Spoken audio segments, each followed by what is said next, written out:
Hello and welcome back to my channel, Skepticus. This is your boy, Adam of NOLA, and today we're going to see if we can piss off some more people, because that's what I do best. Seriously though, I have a simple question for you, or maybe it's not so simple, depending upon how entrenched you are in certain worldviews. The question is this: if you believe in God, any God, and someone were to ask you, well, where did the universe come from?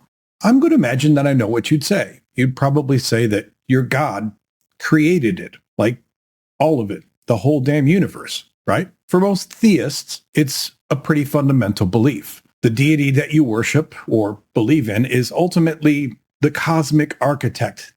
He or she or it is tied into making everything great and small. And if you are in that theistic mindset, it probably just makes sense. Now, if you're a Christian or a Jew, then you almost certainly believe that Yahweh is the specific deity, the God of the Bible, who created this entire universe from nothing, poof, or bang, if you will, a cosmic let there be light. And there was.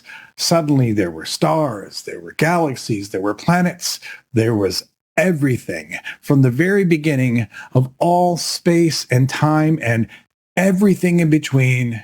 It all came from Yahweh like that. But why do you believe that? Well, for most people, it comes down to a bit of a mixture of things. It's a little bit of tradition, a little bit of faith, and a whole lot of indoctrination. It's something that was kind of hammered into our brains for most people in most households, almost from the time that they were born until the time that they either left the faith or up until today, when they still say the same thing, that yes, Yahweh made it all. But that indoctrination itself, whether you got it from your parents or your pastor or your Sunday school or your community at large, it almost always traces back to one source, the first 2 verses of the book of Genesis. But here's the thing, and this is a big central question that we're going to dive into today. Does the Bible actually say, literally say, that Yahweh created the entire universe? Now, I know what you're thinking. I was a Christian for 40 years. And almost certainly the first thought that pops into your head is, of course it says that. It's right there at the beginning. Everyone knows that. And I get it. It's a powerful story, and it's been ingrained into us, into our brains now for centuries as a society. And for you, it may have been driven into your brain by the book and by your culture, probably since the first time that you could learn and understand stories in the first place. But what if I told you, there's the classic hook line there, what if I told you? What if I told you that when you look at the original language of the core text itself, and you really pay attention to the specific words used, the story is far less definitive than you've been led to believe? What if the Bible's creation account isn't really about the creation of the universe at all, but instead it's about something else entirely? And what if the first 2 sentences of the Bible, the very foundation of this belief, are actually a lot more ambiguous and a lot less conclusive than we've all been taught since childhood? And we're going to break down these verses with a fine-tooth comb, because that's what we do. We're going to look at these translations, we're going to talk about the original Hebrew, and we're going to reveal some surprising details that just might change completely, or at least partially, how you view the entire biblical creation story. We'll be talking about the difference between in the beginning versus when God began to create. We'll talk about what was already here when God started his work. And we'll even talk about what exactly the Bible means by the words heavens. So let's start at the very beginning with what are probably the 3 most famous words in the entire Bible. In the beginning.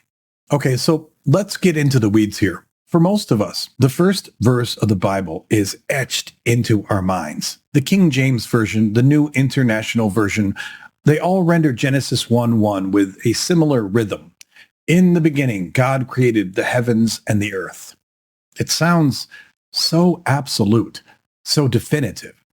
It sounds like a declaration of cosmic birth, of a moment when time itself began, and a God from nothing brought everything into existence.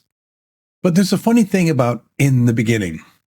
That's not the only way to translate the original Hebrew. And this is the point that biblical scholars have been debating for centuries. Admittedly, I'd like to use the New Revised Standard Version. We can argue all day about translations, but for my money, it does seem to be one of the more faithful representations of the original Hebrew and Greek, if we're talking about the New Testament, translated into the best possible modern English that reflects the meaning of the original. And the NRSV offers a slightly different, but perhaps profoundly important translation. It says, not in the beginning, but instead it says, when God began to create the heavens and the earth. I'm going to say that one more time. When God began to create the heavens and the earth. Now you might think, well, what's the big deal? It's just one word. But that one word, when, instead of in, changes the entire meaning of the sentence. In the beginning, admittedly implies an absolute start, the literal moment of cosmic birth. When God began to create, well, that implies a process that started within an existing reality. It implies that there was something there before God began his work. To understand this better, let's just use a simple analogy. If I were to say to you that in the beginning, I started a new YouTube channel called Skepticus, you know that I'm talking about the very first moment that this channel came into existence. It's the starting point. But if I were to say, when I started my new YouTube channel, I already had a microphone and a camera, that changes the context entirely. The channel is the new thing, but there were things, a microphone and a camera, that existed beforehand. The original Hebrew word is, and I'm probably going to slaughter some of these pronunciations, so forgive me, but it's Breshit, and its grammatical structure as an indeterminate noun supports the when translation. It's a conditional clause that sets the stage, but it doesn't necessarily declare a creation ex nihilo, a creation from absolutely nothing. It's more like a heading that says, here's the story of what God did next. So if the first sentence isn't a grand declaration of the universe's origin, then what exactly is God creating? And what was already there before he started? Now, the answer to that question is found in the very next verse, a verse that a lot of people tend to skim over or ignore completely. And it contains some of the most surprising and most important information in the entire creation story.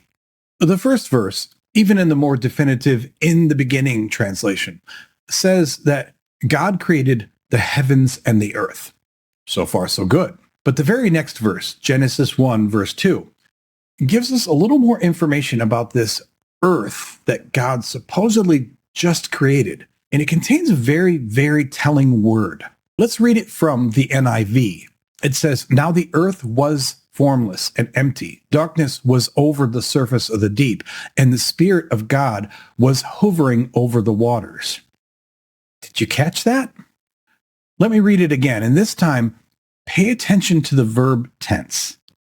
The earth was. Darkness was. The Spirit of God was. The text doesn't say that the God created the earth and then immediately made it formless and empty. It says that the earth was already in that state. This is a description of a pre-existing condition. The earth, or at least some primordial version of it, was already there. The original Hebrew phrase for formless and empty is, and again, I'm probably going to slaughter this, but it's tohu wavohu. And it's not a word for non-existence. It's a word for a state of chaos, of unformed matter. It's what you might call a hot mess. And what about that deep and those waters?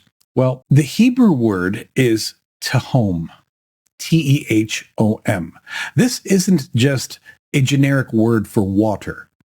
In ancient Near Eastern mythology, the tehom was a primordial, chaotic abyss. It was the vast, watery chaos that existed before the world was even created. In fact, many ancient creation myths, like the Babylonian Enuma Elish, tell a story of a God bringing order to this pre-existing watery chaos. So when you put Genesis 1:1 and Genesis 1:2 together, it's a lot less of a God made everything from nothing story, and a lot more of a God took a hot, chaotic, watery mess and began to bring order to it kind of story. It's not a creation ex nihilo or from nothing. It's a creation ex nihilo non perfecto, or from a pre-existing but unformed something. So the earth was already here in some kind of state, a chaotic, watery mess. The darkness was already here.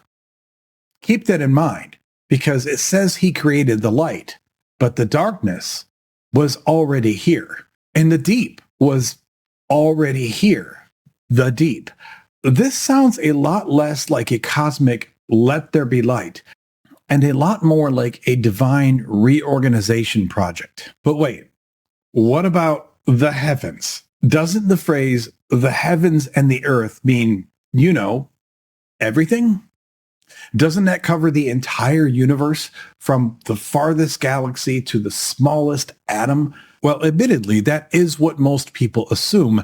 And to be fair, it's not an unreasonable assumption. But when you look at how the word heavens is used in the Bible, you'll find that it has a very different meaning than what we use today.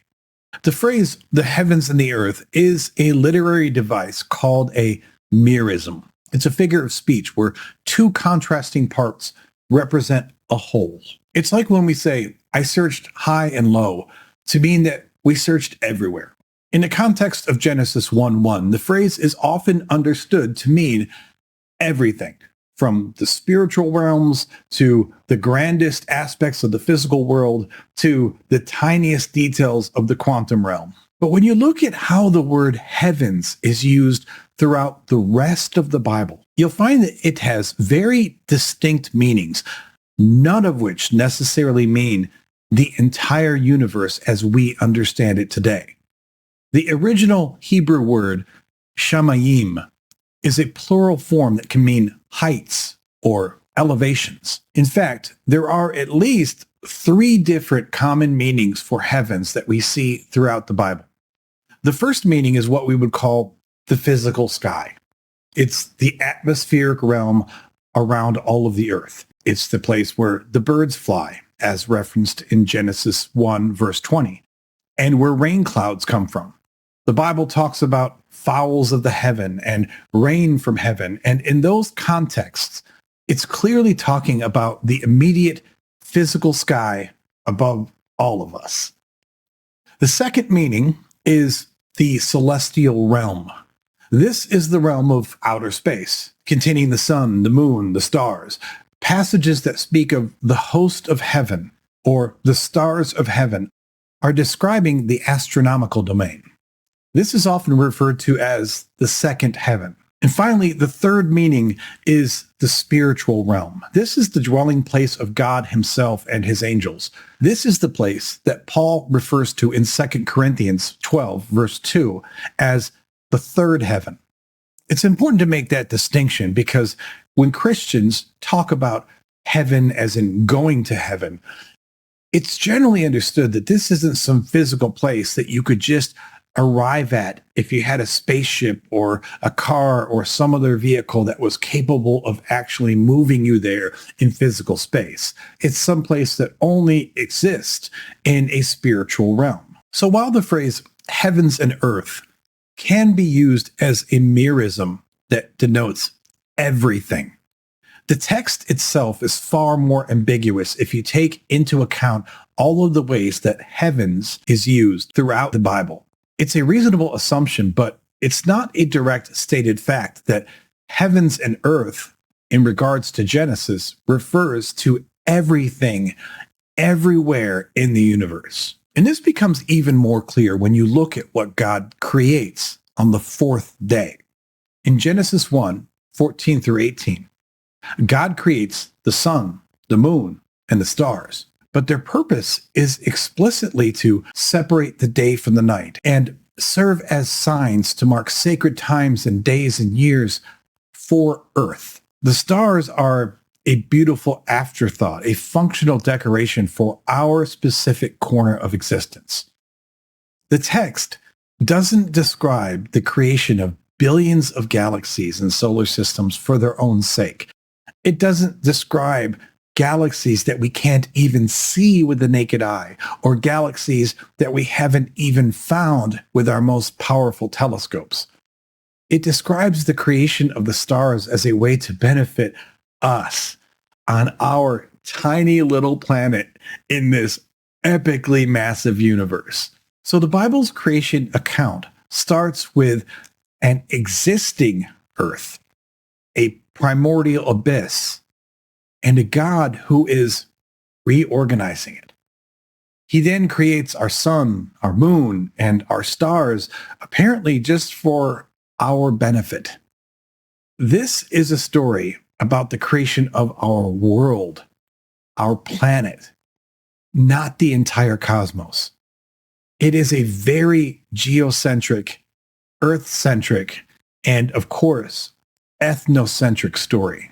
To put it another way, a way that would absolutely shatter the way that most Christians want to view the creation of our universe, there is nothing explicitly in the Bible itself that definitively says that our world and everything that we know that was created in Genesis, and even perhaps God himself, wasn't created after the Big Bang. Similarly, there's nothing in the Bible that definitively says that God was not created possibly as a product of the Big Bang. Now, I know, of course, there's not a Christian in the world who's going to believe that when I say it, but I'm just telling you that if you want to look through the text, you're not going to find anything that makes it crystal clear. You have to bring your own interpretation to it in order to support the idea that in the beginning, which isn't even the most accurate translation, truly means that God created everything in the entire universe. If the creation story in Genesis isn't about God creating the entire universe, then what is it about? And are there other parts of the Bible that are more explicit about it? Well, there are other passages that speak to God's creative power. There is Psalm 104, and I hate to quote Psalm because Psalms are songs, prayers, lamentations, celebrations. They're not exactly canon, although a lot of Christians love to treat them as such. There's also Job 38. These both contain beautiful, poetic descriptions of God's power in creation. They describe him setting the mountains in place, hushing the waves of the sea, and commanding the morning, which, if you think about it, that's all earth-centric, but it says nothing about the broader universe. They praise his power over creation, but they don't necessarily contradict the Genesis 1 and 2 interpretations of a reorganization. They still assume a pre-existing world that God is bringing order to. They're a praise of his mastery, not necessarily a story of his cosmic origin. So this isn't just a fun little semantic game. It fundamentally changes the conversation. The idea that God created the entire universe is a modern theological assumption that has been read into the text, not derived from the text itself. The original Genesis account when you read it without your modern scientific assumptions, seems to be a lot more humble, to the extent that anything surrounding Yahweh could ever be humble. But this actually makes a lot more sense in the context of that time. The original Genesis account was written as a polemic against other ancient Near Eastern creation myths. It was saying, you think your gods made the world out of the chaos? Well, our God is the master of that chaos. He is supreme. He is in control. It was a message about supremacy. It was not necessarily a message about cosmic origins. It was an argument for Yahweh's power over the gods of other nations. And this brings us to our final point, and I think it's a big one. It means that the long and often very bitter conflict between science and religion over cosmic origins is a conflict between science and a later human-made interpretation of the Bible.